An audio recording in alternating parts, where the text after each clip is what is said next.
लेकिन ये जो कार्टून आप देख रहे हैं, इस कार्टून को देखकर आपके मन में क्या सवाल खड़ा होता है कि आप लोग उत्तर प्रदेश जाने के बारे में सोचिए मत, नहीं तो आपका बाहुबलियों वाला हाल हो जाएगा।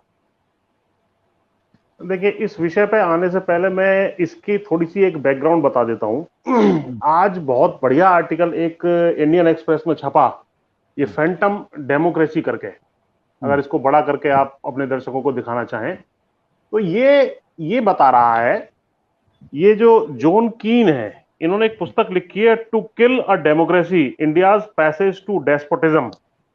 इसमें ये बताते हैं कि जिस प्रकार से स्वीडन के वीडेम इंस्टीट्यूट ने कहा था कि हमारी जो डेमोक्रेसी है, यानी इंडिया की जो डेमोक्रेसी है, वो ऑलमोस्ट जो है खत्म होने की स्टेज पर पहुंच चुकी है। India has almost lost its status as a democracy. It ranked India below Sierra Leone, Guatemala and Hungary.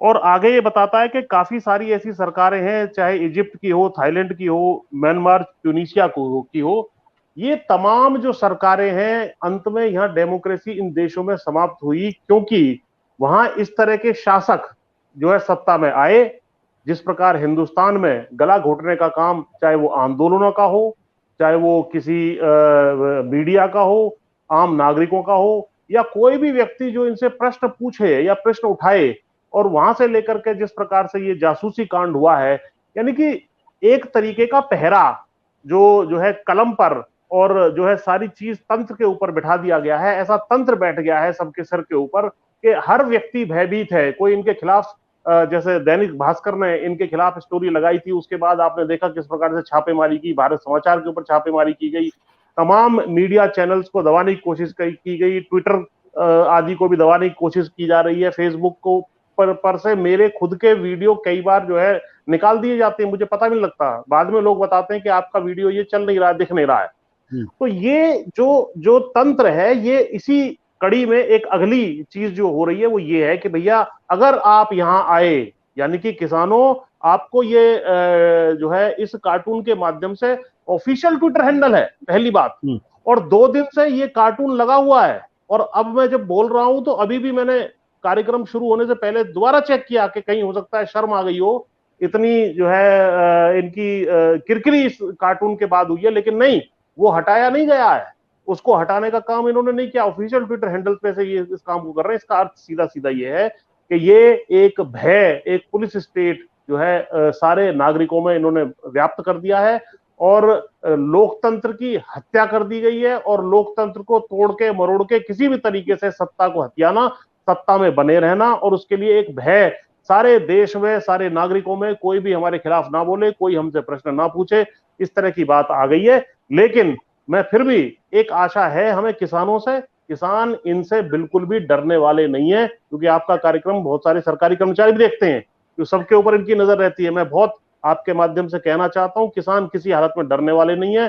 किसान 8 महीने से यहाँ बैठे हैं, इनको रोकने की कोशिश जब वो पंजाब से आए थे तब भी इसी प्रकार से की गई थी, इनको बदनाम करने की तरह तरह से कोशिश की गई, लेकिन किसान डरने बिल्कुल वाले नहीं है, और 2022 में इनको निश्चित रूप से किसान हटाने जा रहे हैं, ये इनको दिखाई दे रहा है। जी शरद गुप्ता जी, मैं आपको याद दिलाऊं, पिछले दिनों एक किताब आई है, और ये किताब संतोष भारती की किताब है, और इस किताब को जब मैं पढ़ रहा था तो पढ़ने के बाद एक बहुत ही रोचक प्रसंग है। ये करीब 1970 के आसपास की बातचीत होगी। चंद्रभान गुप्ता उस उत्तर प्रदेश के मुख्यमंत्री हुआ करते थे, और वहां पे उस घटना का जिक्र है। उन दिनों चंद्रभान गुप्ता पे बड़े गंभीर आरोप लगे हुए थे, और लगातार आंदोलन चल रहा था, और वहां पे एक नारा लगता था, गली गली में शोर है, चंद्रभान गुप्ता चोर है। और शाम को ये लोग चंद्रभान गुप्ता के घर के पास जाते थे। चंद्रभान गुप्ता ने इन लोगों से पूछा, जो आंदोलनकारी थे, जो नारे लगा रहे थे, कि आपने खाना खा लिया? उन लोगों ने कहा, नहीं, खाना नहीं खाया हमने। बोले, हमने खाने का इंतजाम कर दिया, तुम लोग जाके खाना खाओ। 1000 लोगों के खाने का इंतजाम। ये थी भारत के लोकतंत्र की खासियत, कि जो आंदोलनकारी ये नारे लगा रहे थे, गली गली में शोर है, चंद्रभान गुप्ता चोर है, उत्तर प्रदेश के मुख्यमंत्री, ऐसे आंदोलनकारियों के लिए खाने का इंतजाम उन्होंने किया है। जिनको मेरी बात पर यकीन ना हो, वो संतोष भारती की किताब को, अभी हाल में आई है, उसको पढ़ के वहां पे उस बात का अंदाजा लगा सकते हैं। वहां पे आप देख रहे हैं कि एक राष्ट्रीय पार्टी वो जो है वो ये कह रही है कि भाई संभल के जाइयो। वहां पे योगी बैठा है, बक्कल तार दिया करे, पोस्टर लगवा दिया करे। उत्तर प्रदेश इतना बदल गया है, बहुत बहुत बदल गया है। उत्तर प्रदेश बहुत बदल गया है। और ये एक छवि बनाने की कोशिश है एक मुख्यमंत्री की कि जो ऐसा है कि जो नो नॉनसेंस से कहीं आगे है कि अगर उसको कुछ पसंद नहीं आता है, कोई अगर विकास दुबे अपराधी है तो अपराधियों के लिए जगह जेल में नहीं है। ठोक के कहते हैं कि ठोको नीति है, हम तो सबको ठोक देते हैं मीन्स सबका एनकाउंटर कर देते हैं।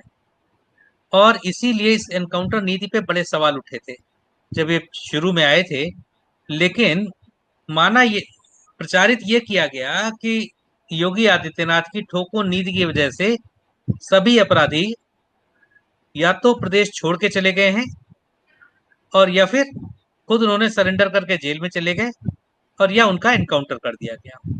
लेकिन क्या फिगर्स अगर आप देखें, आंकड़े बताते हैं कि अपराध घटने की जगह कहीं बढ़ा ही है। तो ये इस तरीके की नीति का कोई ऐसा असर होता हो ये दिखता नहीं है। कहा भी जाता है कि भाई पुलिस से डरता कौन है, शरीफ डरता है, बदमाश ना पहले डरते थे ना अब डरते हैं।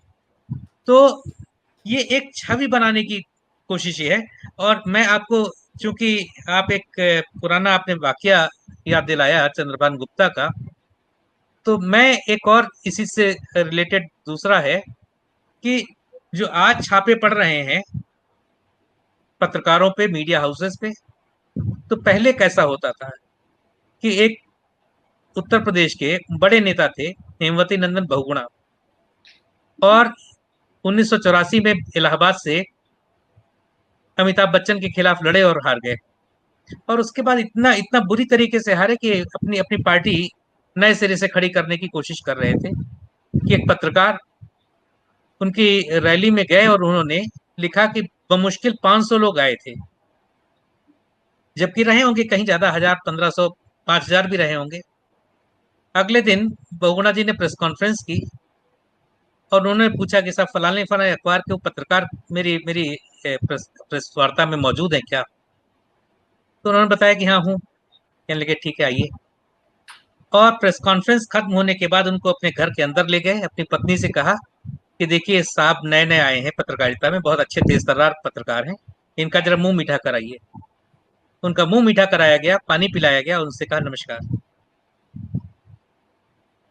वो पत्रकार आज भी याद करते हैं कि साहब मुझे मालूम था कि मैंने जो लिखा वो कितना सही था, लेकिन उसके बावजूद सार्वजनिक रूप से कुछ भी ना बोल के इतना प्रेम से उन्होंने मुझे मिठाई खिलाई। मुझे समझ में आ गया कि साहब मैंने गलत किया और वो मुझे इसका एहसास कराना चाहते हैं, लेकिन बड़े प्रेम से। तो वो दिन अलग थे। अब आप सही भी लिखते हैं तो अब हम लोग को सबको मालूम है कि उत्तर प्रदेश में क्या हुआ कि अगर दाल की जगह पानी पिलाया जा रहा है, दाल का पानी, अगर आप लिख दीजिए तो आपको जेल में भेज दिया जाएगा। तो अब वो स्थितियां हैं कि आप सही भी नहीं लिख सकते, गलत तो सोचना ही नहीं है। अगर आप सही भी लिख रहे हैं तो आपके लिए जेल है, आपके ऊपर इतने एफआईआर लगा दिए जाएंगे, कहीं आपके पास हो सकता है कट्टे की बरामदगी दिखा दी जाए। तो इस समय पूरी तरीके से जो आपने एक वर्ड इस्तेमाल किया पुलिस राज, तो पूरी तरीके से पुलिस राज है। और इस समय यहाँ संविधान का राज नहीं है, पुलिस राज है। और ऐसे में मुझे लगता है कहीं ना कहीं कोर्ट को, अपोजिशन पार्टीज को भी आंदोलन करना चाहिए और कोर्ट को भी इसे इंटरवीन करना चाहिए कि कितने निर्दोष लोगों को, अब हमें सबको मालूम है कि एक पत्रकार जा रहे थे हाथरस कवर करने के लिए, आज तक वो जेल में है जी। तो हाथरस में क्या कांड था सबको मालूम है जी। सत्य हिंदी का ऐप डाउनलोड करें गूगल प्ले स्टोर पर।